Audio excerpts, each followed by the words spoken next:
Assalamualaikum warahmatullahi wabarakatuh. Ketemu lagi dengan saya Wahyu Hadiana di channel YouTube-nya Wiwin Nurmela Dewi.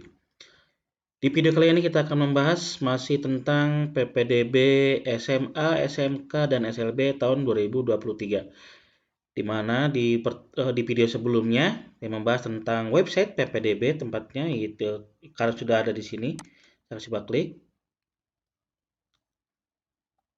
Ya, inilah website PPDB Jawa Barat di tahun 2023 untuk SMA, SMK, dan SLB. Perlu diulang bahwa pendaftaran di tahap ke-1 tanggal 6 sampai 10 Juni 2023. Tahap kedua 26 sampai 28 dan 30 Juni 2023. Video kemarin kita sudah membahas di beranda dan wilayah PPDB di mana wilayah PPDB dibagi 13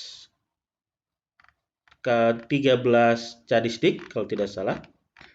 Ya, 13 cadisdik. Di sini kita akan bisa melihat kuota per sekolah di masing-masing kabupaten dan kota yang ada di Provinsi Jawa Barat. Video kali ini kita akan membahas tentang jalur PPDB. Di sini ada jalur PPDB. Jalur PPDB dibagi 3 untuk Jawa Barat. Yang pertama jalur pendaftaran PPDB SMA, yang kedua jalur pendaftaran PPDB SMK, yang ketiga jalur pendaftaran PPDB SLB. Karena SLB juga masuk di Provinsi Jawa Barat. Baik, kita akan lanjut di jalur pendaftaran PPDB SMA. Di sini ada apakah? Kita akan lihat dan di sini ternyata ada detail infografis jalur PPDB SMA. PPDB SMA Provinsi Jawa Barat terdiri dari beberapa jalur yaitu jalur afirmasi KETM, afirmasi kondisi tertentu, perpindahan tugas orang tua atau wali atau anak guru, prestasi kejuaraan, dan jalur zonasi. Dan ini ada beberapa alur, ada alur PPDB jalur afirmasi KTM, ada alur PPDB jalur afirmasi anak kebutuhan khusus, alur PPDB jalur afirmasi kondisi tertentu, alur PPDB jalur perpindahan orang tua, wali, atau anak guru, alur PPDB jalur prestasi kejuaraan, alur PPDB zonasi, dan seleksi jalur prestasi nilai rapot SMA. Baik, kita akan coba klik satu alur PPDB jalur KTM. Apa yang ada di sini? Oh, ternyata di sini pendaftaran alur PPDB jalur informasi KTM SMA. Pendaftaran daring atau luring oleh sekolah asal. Data persyaratan khusus diinformasikan siswa ke SMP MTS saat masa persiapan. Oh, jadi nanti dari MTS yang mendaftarkan. Pendaftaran daring sekolah asal, login dengan akun yang telah diberikan ke sekolah asal upload data CPD KTM ke website PPDB, dan kalau luring berarti tinggal datang langsung bisa ke cabang dinas atau ke sekolah yang dituju.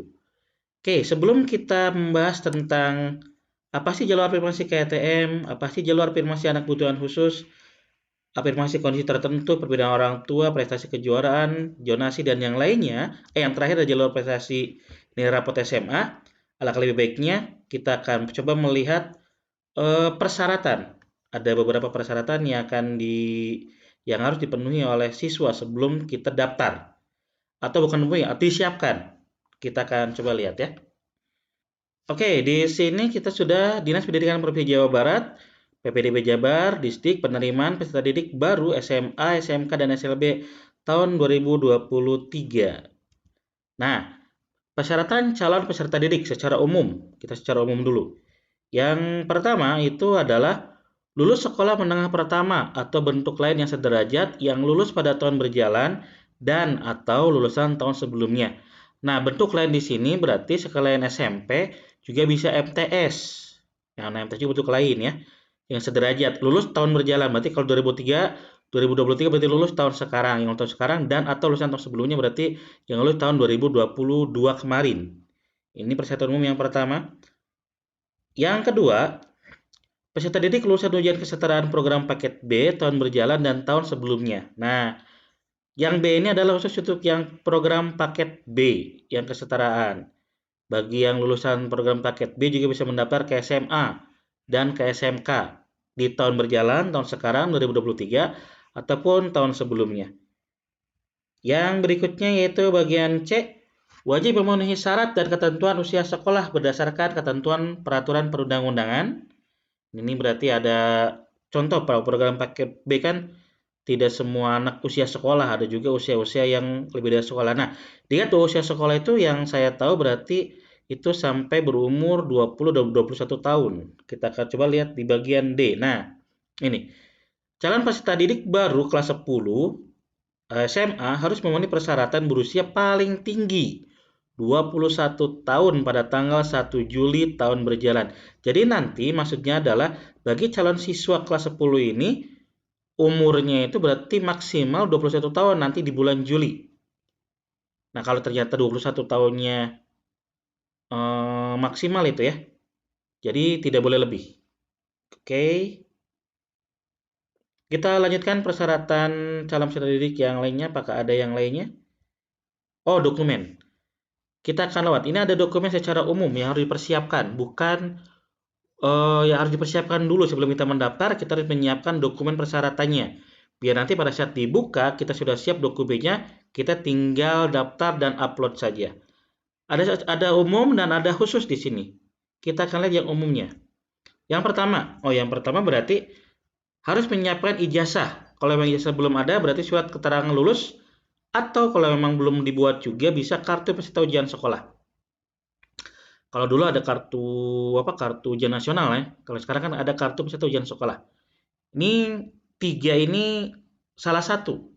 Kalau memang ada ijazah, ya sudah ijazah cukup. Kalau ijazah nggak ada, berarti SKL surat keterangan lulus. Kalau ternyata ijazah dan SKL tidak ada, berarti bisa menggunakan kartu peserta ujian sekolah. Ini secara umum harus dipersiapkan. Yang berikutnya adalah akte lahir atau surat keterangan lahir. Nah, ini harus ada. Ini juga harus dipersiapkan. Yang ketiga berarti kartu keluarga minimal 1 tahun dan KTP. Untuk KTP sepertinya ini untuk orang tua. Ibu dan ayah tinggal KTP-nya dipersiapkan dan kartu keluarga juga sama. Kartu keluarga terbaru itu berwarna putih. Kalau tidak salah dari tahun 2022 atau 2023 ya. Itu berwarna cetakannya putih, tidak biru seperti tahun-tahun sebelumnya. Apalagi merah itu kelewat. Jadi kartu yang terbaru, kartu keluarga yang baru itu berwarna putih. Nah, KTP disiapkan juga untuk ayah dan ibunya. Karena untuk usia sekolah SMP sepertinya belum punya KTP mereka. Kita lihat, nah ini buku rapot. Buku rapot disiapkan juga semester 1 sampai semester 5. Nanti dipersiapkan buku rapotnya. Saya yakin ada di sekolah masing-masing.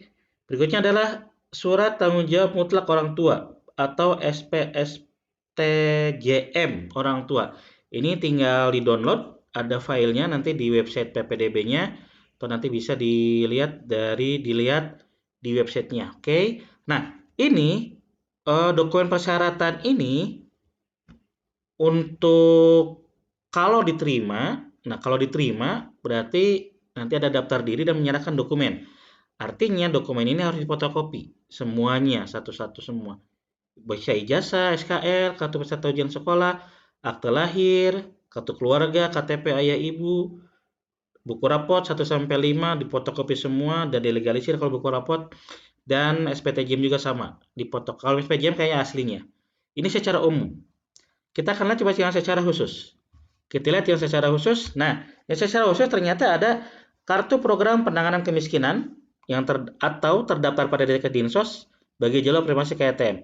Nah, jadi kalau yang ini berarti selain umum yang ada ini, jadi nanti tergantung dari pendaftarannya mau bagian mana. Kalau dia pendaftarannya di afirmasi KTM, berarti dia harus punya minimal kartu PKH, kartu KIP, kartu KIP itu harus punya. Ataupun kalau ternyata belum punya dapat kartu KPKH, kartu KIP, kartu KIS, kartu-kartu yang penanganan kemiskinan itu ataupun dari Dinsos, berarti dia harus terdaftar ada cetakan khusus dari DTKS Dinsos. Nah, itu ada cetakan khususnya nanti bisa dicetak di Dinsos, Dinas Sosial tentang dia terdaftar di DTKS. Ini bagi yang mendaftar lewat jalur KETM. Nah ini surat keterangan domisili dari RT RW bagi afirmasi korban bencana alam atau sosial. Ini surat keterangan domisili dari RT RW-nya atau dari desa, tanda tangan desa. Ini khusus bagi yang mendaftar, berarti di kondisi tertentu. Ini di kondisi tertentu. Kalau yang ini, yang ketiga adalah surat tugas orang tua bagi jalur perpindahan tugas orang tua atau wali maksimal 3 tahun atau anak guru dan bagi afirmasi kondisi tertentu penanganan COVID. Nah, kalau yang nomor 3 ini berarti ada tiga. Yang pertama kalau memang dia surat tugas pindah orang tua, contoh dia PNS tentara, tadinya tugasnya di Kalimantan, karena tugas di daerah yang mau didaftarkannya, berarti ada tugas perpindahannya. Ya, atau dia juga anak guru pengen daftar ke SMA tertentu di negeri. Nah, anak guru ini dari orang tua harus menyiapkan SK-nya. SK mengajar di sekolah mananya. Khusus bagi yang anak guru. Dan bagi afirmasi kondisi tertentu penanganan COVID. Nah, ini berarti untuk orang tuanya yang Satgas COVID, Satuan Tugas dari Penanganan COVID-19 atau COVID-19.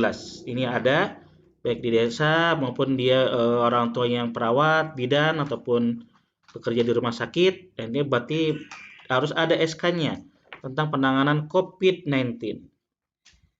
Terakhir, nah piagam dan dokumentasi prestasi. Ini untuk jalur prestasi kejuaraan. Piagam dan dokumentasi maksimal 5 tahun, minimal 6 bulan. Kalau gitu berarti ini bisa diambil dari SD kelas 5, maksimal 5 tahun. Kan SD kelas 5, kelas 6, kelas 7, 8, 9. Iya. Berarti kalau melihat persyaratan khusus di sini berarti prestasi kelas 6 SD pun masih bisa dimasukkan ke dalam PPDB 2023 untuk jalur prestasi kejuaraan. Ini adalah dokumen persyaratan yang harus ada dan semuanya di awal ini difotokopi semua. Setelah difotokopi, fotokopinya simpan. Nanti yang terakhir ini setiap dokumen dipoto atau scan aslinya dan diunggah, diupload ke website PPDB pada saat pendaftaran. Jadi setelah difotokopi dokumen aslinya, ijazah yang asli, akte lahir yang asli, kartu keluarga yang asli, KTP yang asli, buku rapot, surat tunjuk mutlak, dan khususnya tergantung dari pendaftaran yang diinginkan ini harus di-scan. Bentuknya file. Kalau bisa bentuknya PDF semua. Bisa PDF, bisa JPG. Nanti setelah itu, baru pada saat pendaftaran PPDB, nanti di-upload. Oke. Ini adalah dokumen persyaratan PPDB tahun 2023 untuk jalur SMA dan SMK di Provinsi Jawa Barat. Baik, ini aja dulu pembahasan di video kali ini. Semoga berkenan, semoga bermanfaat. Kita akan ketemu lagi di video berikutnya akan menjelaskan tentang apa sih jalur KTM, apa sih jalur kondisi tertentu, persyaratannya apa aja, apa yang harus kita lakukan. Kita akan bahas di video-video berikutnya. Sekian dari saya. Assalamualaikum warahmatullahi wabarakatuh.